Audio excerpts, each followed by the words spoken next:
नींव की ईंट में हम ऐसी जगहों और ऐसे लोगों के बारे में बात करेंगे जिन्होंने हमारे देश को काफी कुछ दिया, जिनका एक लंबा योगदान रहा है। ये बात हम सब जानते हैं कि भारत में हमेशा से राजा महाराजाओं का शासन रहा है, लेकिन ये भी सच है कि विश्व का पहला लोकतंत्र बिहार के वैशाली में ही हुआ था। अब हम बात करते हैं इन शाही राजवंशों की, जिनकी जड़ें पूरे देश में फैली हैं, बिहार में भी फैली हैं। बिहार में ऐसे कई वंश हैं जिन्होंने बिहार पे शासन किया और अपनी अपनी दृष्टि से अच्छे या बुरे तरीके से अपनी जगह बनाई। हम बात अच्छों की करेंगे क्योंकि बुरों के बारे में सब जानते हैं। नींव की ईंट में कुछ चीजें जो होंगी वो सिलसिलेवार होंगी, क्योंकि उनका योगदान इतना बड़ा है कि आप उनको एक एपिसोड में नहीं समझ पाते। और एक ऐसा ही राजवंश है या जमींदार है या इनको लेकर विवाद है, लेकिन उनके योगदान को लेकर कोई विवाद नहीं। हम बात कर रहे हैं दरभंगा राज परिवार की। दरभंगा राज परिवार जिनका इस देश की राजनीति से लेकर इस देश की अर्थव्यवस्था, शिक्षा के योगदान, संस्कृति को संरक्षित करने में महत्वपूर्ण योगदान रहा है। खासकर महाराज रामेश्वर सिंह और कामेश्वर सिंह के बारे में तो बहुत बात की जाती है। इनके बारे में हम धीरे धीरे आपको बताएंगे। आपको ये जानना चाहिए कि BHU, कलकत्ता विश्वविद्यालय जैसे कई अनेक शिक्षण संस्थान जो कि आज देश का गौरव है, इनकी स्थापना में इनका महत्वपूर्ण योगदान रहा है। बिहार का योगदान हर क्षेत्र में रहा है और हमारा प्रयास है कि बिहार ही नहीं बल्कि जितने भी क्षेत्र हैं, जितने भी ऐसी धरोहरें हैं, जितनी भी ऐसी जगहें हैं, उनको हम आपके सामने लाएं। जितने भी ऐसे हस्तशिल्प हैं उनको सामने लाएं। तो इस कड़ी में जब हम राज परिवार की बात कर रहे हैं तो शुरुआत दरभंगा परिवार से ही करेंगे। दरभंगा परिवार एक ऐसा राज परिवार जिसकी समृद्धि की गाथा हर ओर बिखरी पड़ी है, लेकिन अब भी हम अनजान हैं। दरभंगा राज परिवार एक ऐसा राज परिवार जिसका जिक्र किए बगैर बिहार का ही नहीं, भारत का इतिहास भी अधूरा है। शैक्षणिक संस्थानों के कई पन्ने पूरे ही न हो पाते अगर इस परिवार से सही समय पर सही सहायता न मिली होती। दरभंगा राज परिवार जिसने इस देश को रेलवे और विमान की सुविधाएं दी, जिसकी रेलवे लाइनें इस राज परिवार के विशाल किले से होकर गुजरती थी, जिसके पास अपना एयरपोर्ट यानी हवाई अड्डा भी है और रेलवे भी था।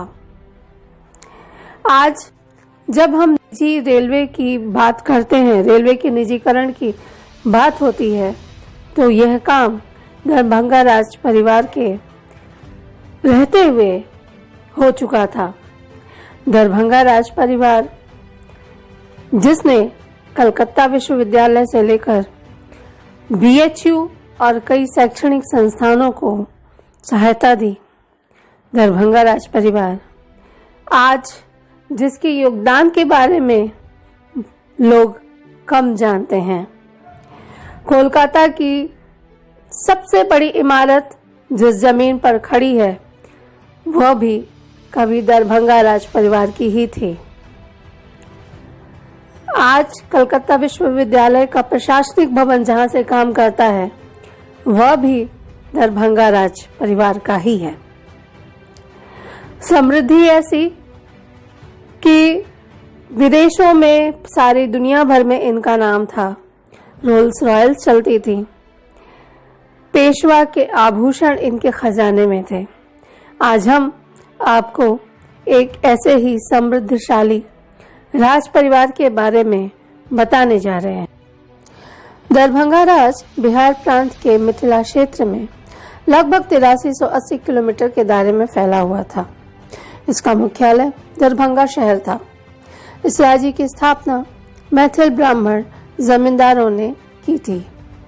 ब्रिटिश राज्य के दौरान तत्कालीन बंगाल के 18 सर्किल के 4495 गांव तब दरभंगा नरेश के शासन में थे और इस विशाल शासन को देखने के लिए 7500 अधिकारी और कर्मचारी काम करते थे। दरभंगा महाराज खंडलवाल कुल से थे, जिनके शासक संस्थापक महेश ठाकुर थे।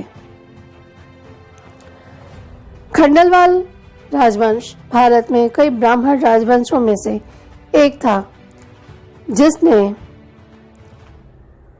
1960 के दशक तक शासन किया। मुगल सम्राट अकबर के समय से मिथिला या तिरहुत क्षेत्र में यह शासन था। दरभंगा जो नाम है वो द्वार और भंगा शब्द के विच्छेद से बना हुआ है, ऐसा माना जाता है। खंडलवाल राजवंश भारत में कई ब्राह्मण राजवंशों में से एक था, जिससे दरभंगा राज परिवार आता है। दरभंगा राज का जो स्वर्णिम अध्याय है वो शुरू होता है महाराजा लक्ष्मीश्वर सिंह का, जिनका एक बड़ा योगदान है। कहते हैं कि रेलवे लाने का जो श्रेय है वो लक्ष्मीश्वर सिंह को ही जाता है। कांग्रेस से भी जुड़े थे और काफी सहायता भी इन्होंने की थी।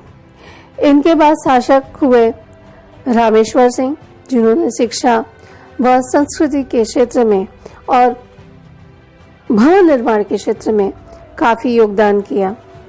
और अंत में आते हैं दरभंगा नरेश कामेश्वर सिंह, जिनके समय में देश आजाद हुआ।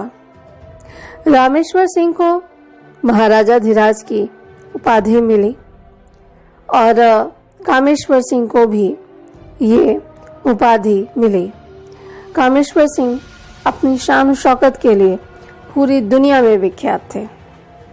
हम इन तीनों राजाओं पर यानी लक्ष्मीश्वर सिंह, रामेश्वर सिंह और कामेश्वर सिंह पर विशेष रूप से आपको जानकारी देंगे, लेकिन फिलहाल समग्रता में बताते हैं कि इन राजाओं का अलग अलग क्षेत्रों में किस तरह से और क्या योगदान रहा।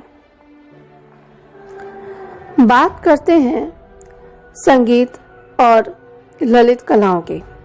तो दरभंगा के जो महाराज थे वो संगीत और ललित कलाओं के बहुत बड़े संरक्षक थे।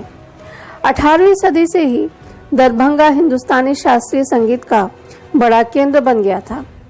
उस्ताद बिस्मिल्लाह खान, गौहर जान, पंडित रामचतुर मलिक, पंडित रामेश्वर पाठक और पंडित सियाराम तिवारी दरभंगा राज से जुड़े विख्यात संगीतज्ञ थे। उस्ताद बिस्मिल्लाह खान तो कई वर्षों तक इस दरबार में रहे।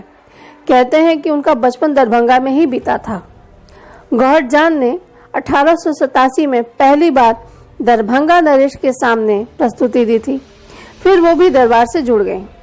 दरभंगा राज ने ग्वालियर के मुराद अली खान का बहुत सहयोग किया, जो कि अपने समय के मशहूर सरोद वादक थे। महाराजा लक्ष्मीश्वर सिंह स्वयं एक सितार वादक थे। ध्रुपद को लेकर दरभंगा राज में नए प्रयोग हुए। ध्रुपद के क्षेत्र में दरभंगा घराना आज भी अलग स्थान रखता है। महाराज कामेश्वर सिंह के छोटे भाई राजा विश्वेश्वर सिंह प्रसिद्ध फिल्म अभिनेता और गायक कुंदन लाल सहगल के मित्र थे। जब दोनों दरभंगा के बेला पैलेस में मिलते थे तो कहते हैं कि बातचीत, गजल और ठुमरी का गजब का दौर चल जाता था। खेलों के क्षेत्र में दरभंगा राज का महत्वपूर्ण योगदान रहा। स्वतंत्रता पूर्व बिहार में लहेरिया सराय में दरभंगा महाराज ने पहला पोलो मैदान बनवाया था। Raja Vishweshwar Singh All India Football Federation के संस्थापक सदस्य थे। शिक्षा के क्षेत्र में दरभंगा राज का योगदान अतुलनीय है।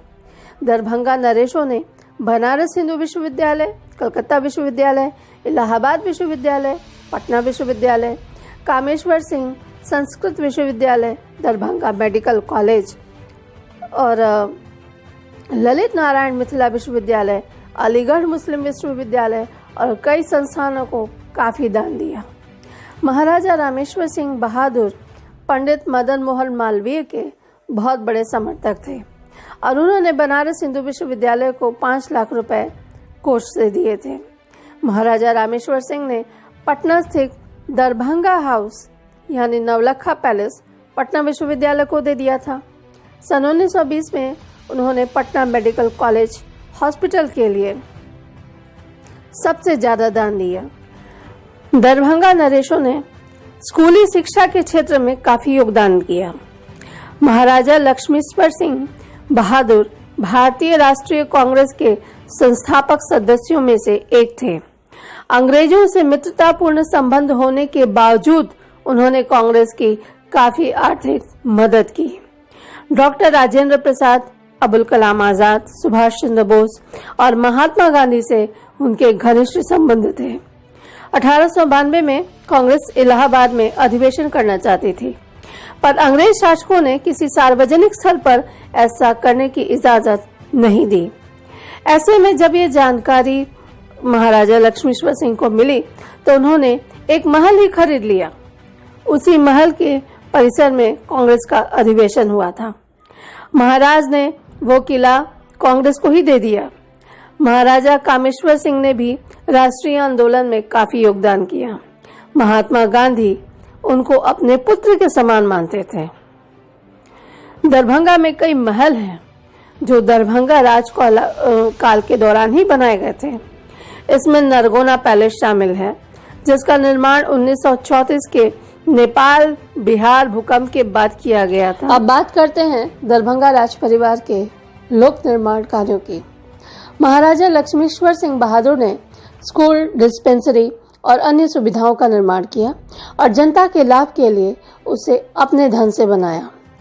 दरभंगा में एक भव्य औषधालय था, जिसके लिए उन्होंने जो दान दी थी, जो राशि थी, वो समय बहुत बड़ी राशि थी। लक्ष्मीश्वर सिंह बहादुर ने ही दरभंगा में सभी नदियों पर लोहे के पुलों का निर्माण शुरू किया। मुजफ्फरपुर जजशिप के निर्माण और उपयोग के लिए 52 बीघा जमीन उन्होंने दान की। दरभंगा राज्य में किसानों के लिए सिंचाई प्रदान करने के लिए इस क्षेत्र में खोदी गई कई झीलें और तालाब थे, जिससे अकाल रोकने में मदद मिलती थी।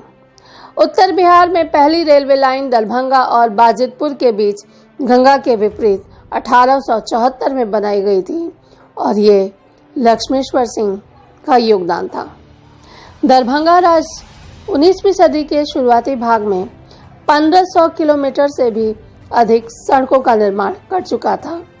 इसमें से 300 किलोमीटर की मेटल सड़क थी। इससे व्यापार के विस्तार के साथ साथ कृषि उपज के लिए भी अधिक से अधिक बाजार बन गए। वाराणसी में राम मंदिर और रानी कोठी जैसी कई धर्मशालाओं का निर्माण किया गया।